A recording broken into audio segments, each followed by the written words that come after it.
Hello સો welcome છે બધાને મારા વ્લોગમાં. અને સોરી કારણ કે હું ફ્રિકવન્ટલી કન્ટિન્યુઅસલી વ્લોગ્સ ના મૂકી શકી. અને thank you to all the viewers જે પણ છે. પહેલી વિડીયોમાં 100+ વ્યૂઝ છે, સેકન્ડમાં ગ્રેજ્યુઅલી ઓછું થતી ગયું બિકોઝ હું ટાઈમિંગને ધ્યાન નથી આપતી, ના તો શું કહેવાય ક્યારે અપલોડ કરું, કેટલા મિનિટનું અપલોડ કરું. સો આ બધું હતું. અને વિડીયો અપલોડ ના કરવાનું કારણ એક જ હતું કે આળસ. કેવું હતું તો ખરી કે વિડીયો અપલોડ કરું રેગ્યુલરલી, અને 2 વ્લોગ્સ મેં શૂટ કરીને રાખ્યા છે, પણ પ્રોબ્લેમ એ છે કે એડિટ કોણ કરે. તો મેં ફાઇનલી વિચાર કર્યો કે ના યાર, જે રેગ્યુલર જોવે છે, જે 25-30 માણસ છે, કેમ કે લોએસ્ટ વ્યૂ મારા કોઈ 25-30 છે, તો એ લોકો મારી 4 વિડીયો જોઈ છે, તો એમના માટે તો હું મૂકું જ. સો આજના વ્લોગમાં હું તમને ખાલી બસ બેઝિક ડિટેલ કહીશ કે જે સૌથી પહેલાં મેં તમને બધાને કીધું હતું કે હું બહુ જ એક્સાઇટેડ છું એક વસ્તુ માટે. જેને મેં કીધું હતું ગુડ ન્યૂઝ છે, એ વસ્તુ મારા સુધી પહોંચી ગઈ છે. એ વ્લોગ મેં શૂટ પણ કર્યો છે બહુ સુપર્બ રીતે, અને એડિટ કરવાનું બાકી છે. તો આ વ્લોગ પછી હું એને અપલોડ કરીશ કાલે. તો સૌથી પહેલાં એ વસ્તુ શું છે એ હું તમને અહીંયા કહી દઉં છું. નહીં, એના માટે તમે કાલે જ જોજો પ્લીઝ. સો ત્યાં સુધી શું કર્યું આજના દિવસે શું નહીં. તો સૌથી પહેલાં તો ગઈકાલે મતલબ તારીખ 27 ના રોજ અમે લોકો પાસપોર્ટ એપ્લિકેશન માટે ગયા હતા. ત્યાં થોડુંક કંઈક મને નવું જાણવા મળ્યું. જે ન્યૂબોર્ન બેબીઝ છે, બરાબર છે, જે પેરેન્ટ અહીંયા ન્યૂલી બેબી બોર્નનું પાસપોર્ટ અપ્લાય કરવા માંગે છે, જે 2 મોમ એન્ડ ડેડનું સિટીઝનશીપ ઇન્ડિયન છે, તો કેવી રીતે અપ્લાય કરવું, કેવી રીતે નહીં, શું તકલીફો થાય છે. ઘણા એજન્ટ્સને આપી દેતા હોય છે ફોર્મ, અને ફાલતુના 1000થી 1500 પાઉન્ડ, દેટ ઇઝ નિયરલી 1.5થી 2 લાખ રૂપિયા એ લોકો ખાલી એજન્ટને આપી દે છે બર્થ સર્ટિફિકેટ અપ્લાય કરવા માટે અથવા તો પાસપોર્ટ અને વિઝા માટે. તો એ લોકોને હું કહીશ કે પ્લીઝ પ્લીઝ પ્લીઝ આવી રીતે પૈસા વેસ્ટ ના કરો. મારો શું એક્સપિરિયન્સ છે અને કેટલા ટાઈમની અંદર મેં આ બધું કરી દીધું છે જાતે. યુટ્યુબની વિડીયો જોઈને જ મેં કર્યું હતું, અને ક્યાંક મને મનમાં ડર હતો કે યાર ભૂલ તો નહીં થઈ જાય, કારણ કે મારી પાસે એવા વેસ્ટેજ ઓફ અથવા એક્સ્ટ્રા પૈસા નહોતા કે હું એજન્ટ્સ પાછળ વેસ્ટ કરું. મેન મારા હસબન્ડે જ્યારે સ્કિલ વર્કર વિઝા માટે અપ્લાય કરવાનું હતું ત્યારે અમે એજન્ટને લગભગ 2000 સમથિંગ અમે એમને ચાર્જ આપ્યા હતા ખાલી ફોર્મ ફિલઅપના. નવું હતું એટલે થોડુંક ડર લાગતો હતો કે ભાઈ શું થશે શું નહીં, રિજેક્ટ તો નહીં આવે. અને જ્યારે મારા બોયનું મારે પાસપોર્ટ અપ્લાય કરવું હતું તો મને ઘણી બધી ડોક્યુમેન્ટ્સ પણ જોઈએ, એ મને આઈડિયા નહોતો. તો ડોક્યુમેન્ટ શું જોઈએ, કેવી રીતે મેં અપ્લાય કર્યું, કેવી રીતે નહીં, એ હું બધું જ તમને આ બ્લોગમાં કહીશ. સો સૌથી પહેલાં તો હું એ વસ્તુ કહીશ કે જે પણ બાળક યુકેમાં જન્મ્યું છે અને જેમના પેરેન્ટના બંને પાસપોર્ટ ઇન્ડિયન હોય અથવા ઇન્ડિયન સિટીઝનશીપના હોય, ઇન્ડિયન સિટીઝન હોય, બરાબર, તો એમને શું કરવાનું રહેશે. સૌથી પહેલાં તમારા નિયરલી કાઉન્સિલમાંથી તમારા બેબીનું યુકે બોર્ન સર્ટિફિકેટ તો તમારે લેવાનો જ રહેશે. મેં અહીંયા કેન્ટમાં રહું છું, સો મેં કેન્ટ કાઉન્સિલમાંથી મારા બોયનું બર્થ સર્ટિફિકેટ ઇસ્યુ કરાયેલું છે, જેને યુકે બર્થ સર્ટિફિકેટ કહેવાય છે. બટ આ તમને ઇન્ડિયન પાસપોર્ટમાં કામ લાગશે, પણ આની સાથે સાથે તમને તમારા ન્યૂ બોર્ન બેબીનું ઇન્ડિયન બર્થ સર્ટિફિકેટ પણ જોઈશે. હા, આ વસ્તુ મને ખબર નથી. મને આ વસ્તુનું આમ કન્ફ્યુઝન હતું કે કેવી રીતે હોઈ શકે કે એક જ બાળકને 2 certificates, birth certificate Indian plus UK possible છે? યસ, પોસિબલ છે. બિકોઝ એ રૂલ્સ હવે નથી રહ્યા યુકેમાં કે બાય બોર્ન તમને ઇન્ડિયન યુકે સિટીઝન મળી જાય કે યુકે પાસપોર્ટ મળી જાય. સો યસ, ફર્સ્ટ સ્ટેપ તમારો એ રહેશે કે તમારા કાઉન્સિલમાંથી, જ્યાં તમે રહેતા હો એ ટાઉન કાઉન્સિલમાંથી તમારા બેબીનું બોર્ન સર્ટિફિકેટ લો. ઇન્ડિયાની જેમ નથી કે હોસ્પિટલમાંથી ઇસ્યુ થાય, નો પ્લીઝ, એટલે એવું કાંઈ ના માનતા. જે રેડ બુક આપે છે that is only the health record book for your kid. Idea તો હશે જ બધાને, બટ થોડા કન્ફ્યુઝ હોય છે, તો મને એમ થાય કે લાવ એ લોકોને હું ક્લિયર કરું. જ્યારે તમારો યુકે સર્ટિફિકેટ આવી જાય, બોર્ન સર્ટિફિકેટ, એ પહેલાં કરાવવાનું, પછી ઓનલાઈન જવાનું. એની શું લિંક્સ છે, જેને પણ જોઈતું હોય મને પ્લીઝ કોમેન્ટમાં લખજો, કારણ કે એ મેં લિંક આમાં હું એડ નહીં કરું. જેને જોઈશે એને જ હું આપીશ, બિકોઝ પાછામાં કેવું થાય કે નવાઈનું કર્યું હોય અને મેં પાછું શેર કરી દીધું ના તે એને ફલાણ. હું કોઈ સોલિસિટર નથી કે કોઈ એડવાઇઝર નથી, પણ હું મારું જસ્ટ એક્સપિરિયન્સ શેર કરી રહી છું. હોઈ શકે કે બધાને અલગ અલગ એક્સપિરિયન્સ હોય. હવે આવી વાત મુદ્દાની. પછી શું? પછી તમારે એ સાઇટ ઉપર જઈને, ગૂગલ સાઇટ ઉપર જઈને તમારે તમારા બોયનું હાઈ કમિશન ઓફ ઇન્ડિયામાંથી ઇન્ડિયન બર્થ સર્ટિફિકેટ ઇસ્યુ કરાવવાની રિક્વેસ્ટ નાખવી પડશે, જે લગભગ આવતા 10 દિવસ જેવું થઈ જાય છે.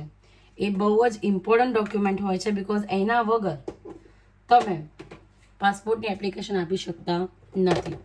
સો એક વખત એ આવી જાય પછી તમારે પાસપોર્ટ માટે તમારે જાતે એપ્લિકેશન કરવાની રહેશે.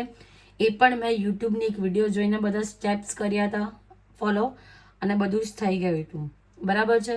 સો પાસપોર્ટ માટે UK birth certificate plus India birth certificate of your new born baby plus તમારું રેસિડેન્શિયલ પ્રૂફ, જેમાં મેં મારું ઇલેક્ટ્રિસિટી આપ્યું હતું, લાઈક યુટિલિટી બિલ આપ્યું હતું, અને મેરેજ સર્ટિફિકેટ આપ્યું હતું. મેં અને મારા હસબન્ડનું પાસપોર્ટ કોપી આપ્યું હતું, like first and last page. Apart from that passport માટે એનેક્સર કરીને કંઈક ડી અને ઈ છે, જે તમે ડાઉનલોડ પણ કરી શકો છો સાઇટ ઉપરથી, અથવા તો તમે જ્યારે પણ VFSમાં જાઓ છો, બરાબર છે, ત્યાંથી પણ તમને ફોર્મ મળી જતું રહે, હાર્ડ કોપી મળી જાય છે ઇઝીલી, ફ્રી ઓફ કોસ્ટ. તો જનરલી ખાલી એક ઓથેન્ટિક પેપર હોય છે, તમારે ખાલી નામની બેઝિક ડિટેલ ભરવાની હોય છે અને અપલોડ કરવાનું હોય છે, અથવા તો એમને આપી દઈ શકો છો. હવે એનાથી આગળ કેવી રીતે? હા, એ પછી થઈ ગયું. શેર કોડ માંગે છે, પ્લસ ઇમિગ્રેશન સ્ટેટસ માંગે છે તમારું, અને પાસપોર્ટ સાઇઝ ફોટો એની ફિક્સ સાઇઝ છે બેબી પાસપોર્ટની. જો કે મેં મારા અહીંયા ટેસ્કો સુપરમાર્કેટ છે, ત્યાં તમે જેને કહેશો ને કે ભાઈ અમારે ઇન્ડિયન પાસપોર્ટ એપ્લિકેશન માટે ફોટો જોઈએ તો 35x45, હું શ્યોર નથી, પ્લીઝ કન્ફર્મ કરજો. એ કમ્પલસરી એ સાઇઝનો તમારે પાસપોર્ટ સાઇઝ ફોટો માંગશે, એ તમારે લઈ જવાનો છે. અને જ્યારે તમારી પાસપોર્ટની ડેટ હોય ને એના 1 મંથ પહેલાંનો, લાઈક વિધિન અ 1 મંથ જ હોવો જોઈએ. ફોર એક્ઝામ્પલ મારે 27 એપ્રિલનું હતું, તો એ ફોટો 27 માર્ચ પછીનો ક્લિક થયેલો હોવો જોઈએ. લાઈક આ લોકો માને છે કે 30 ડેઝની જ આ લોકો વેલિડિટી માને છે. સો એ ફોટો માંગે છે, પ્લસ તમારા બેબીનો થમ્બ પ્રિન્ટ માંગે છે, જેનું મેં ઇંક પેડ એમેઝોનમાંથી મંગાવ્યું હતું, જેનાથી નુકસાન ના થાય બેબીને. સો આટલા ડોક્યુમેન્ટ છે. હું ક્યાં અટવાઈ હતી પાસપોર્ટમાં એ હું તમને કહું, કારણ કે બર્થ સર્ટિફિકેટ તો ઇઝીલી મળી જ જાય છે, એના પણ ડોક્યુમેન્ટ્સ છે, એ હું તમને નેક્સ્ટ વિડીયો જ્યારે હું ડિટેલમાં બનાવીશ ને કે સ્ટેપ કેવી રીતે કરવાના છે અને પાસપોર્ટના સ્ટેપ કેવી રીતે કરવાના છે, એમાં હું તમને બધું જ કહીશ. પણ જો તમારે તત્કાલની વિધિ કરાવી હોય પાસપોર્ટ માટે, તત્કાલમાં 14 દિવસ થાય છે મેક્સિમમ. આવી તો જાય છે વિધિન 1 વીક, પણ મેક્સિમમ 2 વીક્સ થઈ જાય છે. ત્યાં તમારે આધાર કાર્ડ અને પાન કાર્ડ ઓફ પેરેન્ટ લઈ જવાનું રહેશે, અને એનું હાર્ડ કોપી પણ તમને પ્રિન્ટ માંગે છે એ લોકો. તો હાર્ડ કોપી તો બધાને હાર્ડ કોપી મતલબ ઓરિજિનલ પ્રિન્ટ બધાને લઈ જ જવી પડે તમારે. બટ આ તો બાય મિસ્ટેક હું લઈને ગઈ હતી ને કામ લાગી ગયું, બિકોઝ મારે તત્કાલ પાસપોર્ટ કરાવવાનું તો ચાર્જીસ લાગ્યા હતા, અને ત્યાં અપલોડ સર્વિસ પણ હોય છે. અને મારા બેબીના ફોટોમાં થોડુંક બેકગ્રાઉન્ડનું પેલું આવતું હતું, રિફ્લેક્સ શેડો. સો પછી પેલા ભાઈએ કીધું કે આ ચાલશે નહીં ચાલે, બધા નાટકો કર્યા, અને પછી કીધું વાંધો નહીં, તમે 10 પાઉન્ડ આપો, અમને ચાર્જ આપો, તો તમારે જે પણ ડોક્યુમેન્ટ મિસિંગ છે એપ્લિકેશનમાં અમે અમારી રીતે અપલોડ કરી દઈશું, જો કે લીગલ ચાર્જ છે. સો એનાથી મેં તત્કાલ એપ્લિકેશન કરી દીધી, અને ખર્ચો તો થયો, બટ ઇટ્સ ઓકે. એજન્ટને પેમેન્ટ કરું 300-400 પાઉન્ડ, 500 પાઉન્ડ. બેટર છે કે આ લોકોને પેમેન્ટ કરી દો તો કમસે કમ ખબર તો પડે, બિકોઝ એજન્ટ પાસે તમે ફોર્મ ફિલ કરાવો તો એના 500 અલગ, પ્લસ પ્રોસેસ કરાવો તો એના ચાર્જ અલગ, અને પ્લસ તમે અર્જન્ટ કે તત્કાલની સર્વિસ કરો તો એના ચાર્જ અલગ. સો બેટર છે કે ત્યાં 10-12 પાઉન્ડ ભરીને ફોર્મ ફિલ કરાવી દો. પછી આ આખો દિવસ કાલે રહ્યો VFSમાં, અને પછી તો થાક્યા પાક્યા ઘરે આવ્યા ને મને એમ થયું કે હવે શું ક્લિપ એડિટ કરવું. સો મને એવું જ છે, પહેલાંથી મેં તમને લાસ્ટ વિડીયોમાં પણ કીધું હતું કે સારું કોઈ પણ અપોઇન્ટમેન્ટ આવી જાય છે ને એટલે મારું મગજ થોડુંક હેંગ થઈ જાય છે, જ્યાં સુધી એ અપોઇન્ટમેન્ટ હું ક્લિયર ના કરું ત્યાં સુધી. સો આવું કંઈક છે. હવે કાલે મારી અપોઇન્ટમેન્ટ છે કે આપણે હોય છે કે આફ્ટર લાઈક બેબી તમારે 8 વીકે તમને તમારા મિડવાઇફ અથવા તો ડૉક્ટર જે છે GP ડૉક્ટરે તમને બોલાવે છે કન્સલ્ટ કરવા કે how you feel, do you feel any post symptoms and everything. So A appointment મારી કાલે છે. દિલ ગભરાય છે મારું, કેમ થાય કે શું થશે શું થશે. આમ તો ખબર છે કે કશું થાય એમ નથી, બટ તો પણ હવે એ અપોઇન્ટમેન્ટ છે. અને પછી ફાઇનલી હું ડ્રાઇવિંગ લાઇસન્સ. મેં થિયરી પાસ કરીએ તો કેટલોય ટાઈમ થઈ ગયો, બટ ફાઇનલી ડ્રાઇવિંગ લાઇસન્સ હું લેવા જઈ રહી છું. અને આવડે તો મને મેન્યુઅલ છે, બટ અહીંયા થોડુંક કહીએ છે ને કે હું વન હેન્ડેડ ડ્રાઈવર છું, તો યાર મને 2 હાથ સ્ટેરિંગ પર મૂકવું થોડુંક અઘરું લાગે છે. જેના લીધે લાસ્ટ ટાઈમ હું ડ્રાઇવિંગ ટેસ્ટમાં ફેલ થઈ હતી. થોડીક શરમજનક વસ્તુ છે. અને પછી આમ થયું કે ના, એ લાઇસન્સ તો લેવા પડે એમ જ છે. બટ મારી થિયોરી ટેસ્ટ સર્ટિફિકેટ જે છે એક્સપાયર થાય છે 9th જુલાઈ. So before that anyhow મારે પાસ કરવું જ પડશે, નહીતર યુકે થિયરી ટેસ્ટ આપવી એટલે one type of big headache છે. સો યસ, હું 1 મેથી મારા ડ્રાઇવિંગ લાઇસન્સ પણ છે.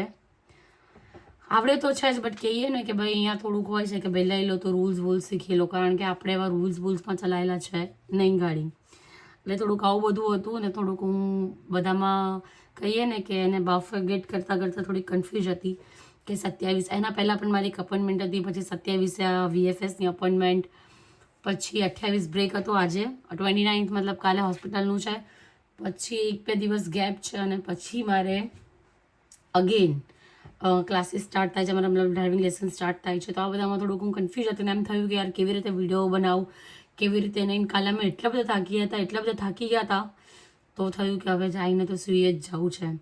સો યસ, હું નેક્સ્ટ વિડીયો, જો કે થઈ જ ગયું 11.5 મિનિટ, પણ નેક્સ્ટ વિડીયો હું ડિટેલમાં બનાવીશ કે શું સ્ટેપ છે. હજી આના પછી મેં એડવાન્સમાં TFLથી બાયોમેટ્રિકની પણ ડેટ લઈ લીધી છે, જે ડેટ્સ લેવી બહુ જ ઇઝી છે અને મળી પણ જાય છે આ પાસપોર્ટની જેમ નહીં 1.5-2 મહિના સુધી વેઇટિંગ. બિકોઝ અમે લંડનના નજીક રહીએ છીએ, તો અમારું પ્રેફરન્સ હતું ગોસ્વેલ. સો જે અહીંયાથી લગભગ 1.5-2 કલાક છે, બટ નિયરેસ્ટ સેન્ટર છે અમારે VFS ગોસ્વેલ. સો અને બીજું રહ્યું TFL, જે અમારે બાયોમેટ્રિક કહી શકો તમે, વિઝા એપ્લિકેશન, તો એ તો તમને સેમ ડે અને નેક્સ્ટ ડે પણ અપોઇન્ટમેન્ટ મળી જતી હોય છે. સો એનું તો કંઈક વાંધો નથી, પણ એ મારી 14th મે મેં બુક કરાવેલી છે. પણ જો તત્કાલમાં મારો પાસપોર્ટ બેબીનો જલ્દી આવી ગયો તો હું ડેટ ચેન્જ કરી લઈશ. તો આ બધી પ્રોસેસની વિડીયોઝ હું ઇઝીલી મેં કઈ વિડીયો ફોલો કરી હતી, અને થેન્ક્સ ટુ દેટ યુટ્યુબર જે પ્રોપરલી સ્ટેપ ટુ સ્ટેપ બધી જ વસ્તુ એને બતાવી હતી. કે અમુક જગ્યાએ કેવું થાય ખબર છે, અચ્છા યાર અહીંયા એડ્રેસ માંગે છે તો કયું એડ્રેસ નાખવું, અહીંયાનું કે ઇન્ડિયાનું. પછી આમાં એપ્લિકેન્ટનું નામ માંગે છે, પણ એપ્લિકેન્ટ તો અંડર 18 છે, તો હવે સાઇન કેવી રીતે કરે, તો સાઇન કોને કરવાની, તે બધું જ એને એટલું સુપર રીતે સમજાવ્યું હતું, તો મને એકદમ આમ થયું હતું કે સ્ટ્રેસ ફ્રી છે અને ઇઝીલી પ્રોસેસ થઈ ગઈ હતી. સો બસ આવું છે.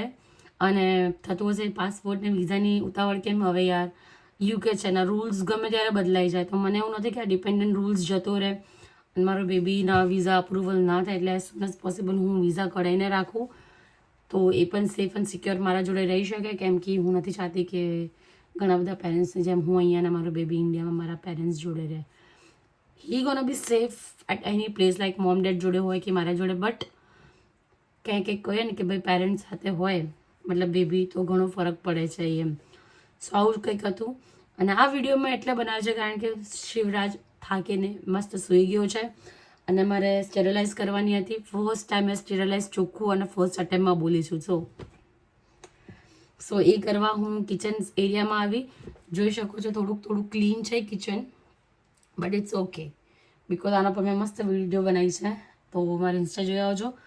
બોલીને થાકી ગઈ છું, અને એ ઉઠે એના પહેલાં મારે કપડાં મશીનમાં નાખવાના છે, આ કરીને ત્યાં જવાનું છે, લાઈક સ્ટેરિલાઇઝ કરીને મૂકીને ત્યાં જવાનું છે, બેડ ક્લિયર કરવાની છે, બ્લેન્કેટને વાળીને પ્રોપરલી મૂકવાનું છે, અને પછી થોડું કચરા પોતું કરી લઉં ઘરના. કેમ કે આ જગ્યાએ હું અત્યારે નવું શીખી છું કે આ ભાઈ એવો ફ્લોર છે જ્યાં આપણે કચરા પોતું કરી શકીએ એમ છે, હુવર ના ફેરવો તો.